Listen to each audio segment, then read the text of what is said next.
Hey everyone, and welcome back to another Battle for Azeroth video. So this expansion is bringing the game's second ever numbers squish, and unlike the Warlords of Draenor one, Battle is actually reducing the size of our item levels. Now, don't worry, relatively speaking, we do retain the same amount of power that we have now. Ian is not descending down from the clouds to nerf us with a magic wand or anything like that. So today what I'm going to do is break down what the changes are, what they mean for you. We'll do a few impressions of what it's actually felt like in the Battle for Azeroth Alpha, as well as a few apples to apples comparisons and things like that.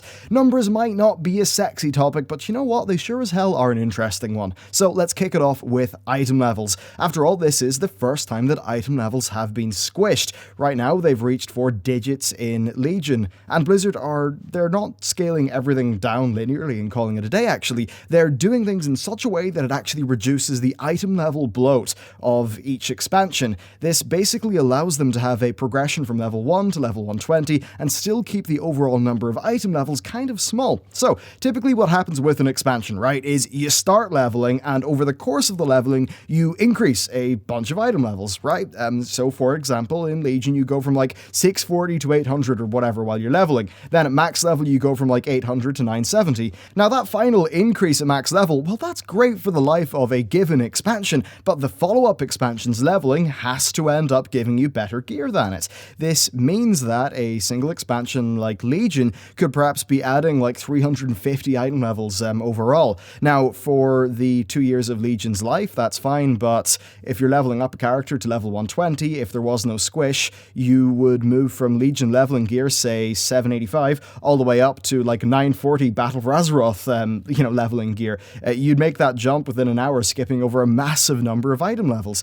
Essentially, the item level increase over the endgame life of an expansion is pretty much rendered moot by the next expansion's leveling, but the actual bloat in item levels, well, that still exists. So all of these useless bloated item levels from old expansions are pretty much floating around taking up space, and if you look at the actual stats on gear, it creates some strange, confusing situations. If we then look at the new setup, we see something that's very different indeed. Item levels slowly creep up during normal leveling, but where we previously have endgame item level increases, we pretty much see it be kind of flat. This means that the item level progression better reflects the gameplay journey of leveling from 1 to 120. Instead of, say, giving us massive jumps on item level after completing a given leveling bracket. This overall creates smoother progression that helps to keep the overall numbers low, which in turn, well, it kind of prevents them from getting out of hand and gives Blizzard a bit more headroom. Now, the change in actual stats isn't something you'll actually have to worry about here. Generically, your primary stats increase by about 0.93% per item level. This operates a little like compound interest, so at item level 50, a 0.93% increase in stats is a smaller increase than it is at, say, item level 300. A bit like, say, compound interest on £500 versus £50,000. What this means is that we really start to feel the exponential growth of this once we hit the end game of Battle for Azeroth. Now, as we just covered, the item level bloat from every other expansion has pretty much been flattened out, so the battle end game is where that really starts to kick in. This does raise the interesting problem of what to do after Battle for Azeroth, though. Do we just squish the numbers again, flattening out the bloat of Battle for Azeroth's endgame, or do we continue onwards for one more expansion before doing a follow-up squish, just like with what they did with Warlords of Draenor? Of course, that stat squish only lasted until Legion, so it's a bit of a tricky one to solve. There are, of course, though, other things which kind of compound in the overall number increases that we see. Like with Legion, okay? So our artifacts and our legendaries are a humongous component of the amount of damage that we do due to all of their special effects. And it kind of means they're a lot more impactful than just the additional stats conferred by a higher item level. So what's interesting to me here is that with the removal of artifacts, it kind of removes a bit of that, like, DPS number bloat. I'll be very curious to see if a level 120 character without developed Azerite gear is doing like similar DPS to a 110 character who's totally optimized with legendaries and artifacts or something like that. But to better get into these sort of the damage, let's just talk about the stat squish. It's pretty much what you would expect. Our power in comparison to the enemies that we fight has remained constant, however, the actual numbers are smaller. Basically, if the game displayed percentage numbers in the floating combat text instead of actual numbers, ideally, you shouldn't actually know the difference. There are good game design reasons for implementing this, even though I'll admit, It's a bit strange to see our numbers go downwards. When you are making a game, one thing that's important is having easily readable visuals. So if you're designing an enemy, you want that enemy to have a really strong silhouette that stands out. For their attacks, you probably want them to be telegraphed or animated in a way that's very clear so players know what's going on. It's about visual communication. This means that your players are reacting to what the game is doing and they're not squinting at the screen in an attempt to work out what the game is doing.